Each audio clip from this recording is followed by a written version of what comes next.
বন্ধুরা, তোমরা কেমন আছো? আশা করি তোমরা খুব ভালো আছো। আমিও খুব ভালো আছি। আজকে তোমাদের আমি জ্যান্ত মাছে আলু, বেগুন, শিম দিয়ে বড়ি দিয়ে তরকারি করে দেখাচ্ছি। তোমরা দেখতে থাকো আমি কিভাবে করছি। জ্যান্ত মাছ নিয়ে নিয়েছি বন্ধুরা। দেখো, এই যে পুরো জ্যান্ত মাছ আছে। এই যে জ্যান্ত মাছ নেওয়া হয়ে গেছে। আর এর মধ্যে থাকবে বেগুন, শিম, আলু, ধনেপাতা, টমেটো আর বড়ি। এটা দিয়েই কিন্তু আজকে এই মাছের ঝোল করছি। তোমরা দেখতে পাবে আমি কিভাবে করব। বন্ধুরা দেখো, আমি কিন্তু প্রথমে বড়িটা ভেজে নিচ্ছি। আগে বড়িটা ভেজে নিয়ে এইদিকে কড়া বসিয়ে দিয়েছি বন্ধুরা। তোমরা দেখতে পাচ্ছ এই কড়ার মধ্যে আমি আগে বড়িটা ভেজে নিচ্ছি। আর তেল কম দিয়ে কিন্তু আজকে বড়িটা ভাজছি। আমি প্রথমে বড়িটা ভেজে নিলাম। এই বড়িটা ভেজে তোলা হয়ে গেলে তারপর দেখো, এই যে মাছের মধ্যে নুন আর হলুদ মাখিয়ে নিয়েছি। মাছগুলো আমি প্রথমে ভেজে তুলে নেব, তারপর কিন্তু আমি রেসিপিটা শুরু করছি। দেখো, আমার বড়িটা কিন্তু ভাজা হয়ে গেছে। আমি এবার বড়িটা তুলে নিচ্ছি। আজকে বড়ি, শিম, বেগুন, আলু আর ধনেপাতা, টমেটো দিয়ে জ্যান্ত মাছের তরকারি করছি। এটা খেতে কিন্তু ভালোই লাগে।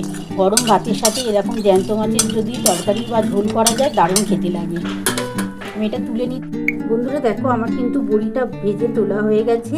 এবার দেখো, কড়ার মধ্যে সামান্য একটু তেল দিয়েছি। এই তেলটার মধ্যেই কিন্তু আমি মাছটা ভাজবো। তেলটা গরম হয়ে গেলে আমি মাছগুলো ভেজে নিচ্ছি। এই যে দেখো বন্ধুরা, মাছের মধ্যে নুন হলুদ মাখানো আছে। আমি মাছটা ভেজে নিচ্ছি। বন্ধুরা দেখো, আমি 3 পিস ভেজে নিচ্ছি। তারপরে যে দেখো বন্ধুরা, আরও 2 পিস করে থাকবে। এটা আমি পরে ভাজছি। আগে 3 পিস ভেজে তুলে নেবো, তারপরে এই 2 পিস যেটা পড়ে থাকবে ওটা ভেজে তুলে নেবো। বন্ধুরা দেখো, আমার এই 3 পিস মাছ ভাজা হয়ে গেছে। এটা তুলে নিচ্ছি। তারপর অল্প সামান্য একটু তেল দিয়ে আরও 2 পিস মাছ আছে, আমি ভেজে নেবো। ভেজে তারপরে আমি রেসিপিটা করবো। বন্ধুরা দেখো, আরও 2 পিস মাছ আছে বাকি, এটা ভেজে নিচ্ছি। ভাজা হয়ে গেলে আমি এটা তুলে নেবো। নিয়ে এবার তারপর কিন্তু কম তেলের মধ্যেই আজকে কিন্তু বেগুন, শিম, আলু দিয়ে টমেটো বড়ি দিয়ে ঝোল করছি। তো ভেজে তুলে নিই বন্ধুরা, তারপর আমি তোমাদের রেসিপিটা করে দেখাচ্ছি। বন্ধুরা দেখো, আমার মাছ কিন্তু ভাজা হয়ে গেছে। মাছগুলো ভেজে তুলে নিয়েছি। বড়িটাও দেখো বন্ধুরা ভাজা হয়ে গেছে। এবার আমি দেখো বন্ধুরা, খুবই সামান্য তেল দিয়েছি। এই তেলের মধ্যে আমি আলু, শিম, বেগুন একসাথে কিন্তু ভাজবো। বন্ধুরা প্রথমে আমি কিন্তু আলুটা দিয়ে দিচ্ছি।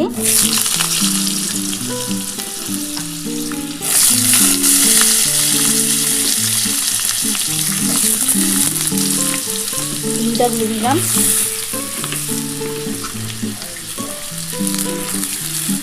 বেগুনটা দিয়ে দিলাম। একসাথে কিন্তু আমি এটা ভেজে নেব।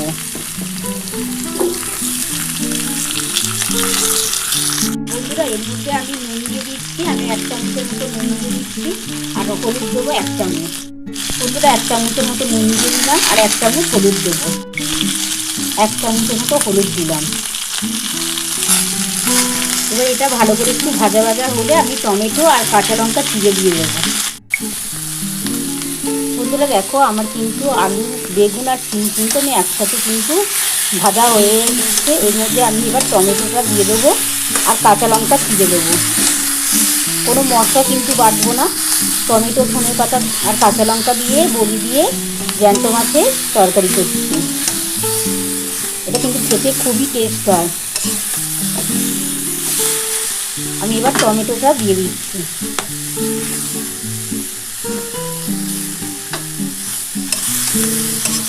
তেল কম দিয়ে কিন্তু রান্নাটা করছি বন্ধুরা। খেতে কিন্তু খুবই টেস্ট হবে।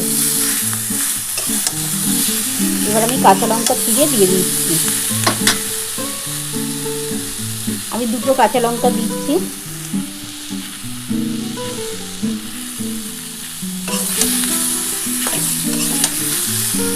এটা একটু ভাজা ভাজা হলে তারপরে আমি জলটা দিয়ে দেবো।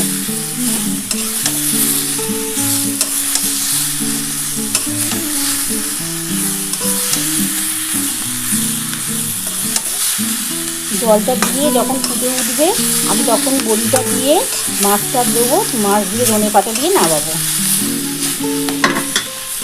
বন্ধুরা দেখো আমার কিন্তু ঝোলটা ফুটে উঠেছে। দেখো এবার আমি এই বড়িটা দিয়ে দিলাম। বড়িটা দিয়ে একটু ঝোলটা ফুটে গেলে আমি এর মধ্যে মাছ দিয়ে ধনে পাতা দিয়ে নামাবো।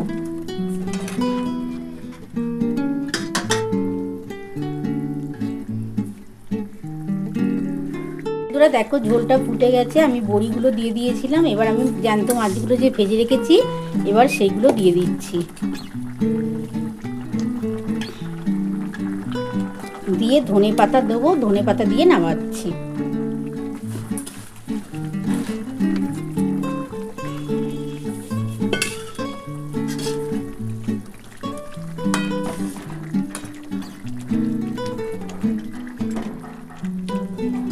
এবার উপর থেকে ধনে পাতা দিয়ে দিচ্ছি।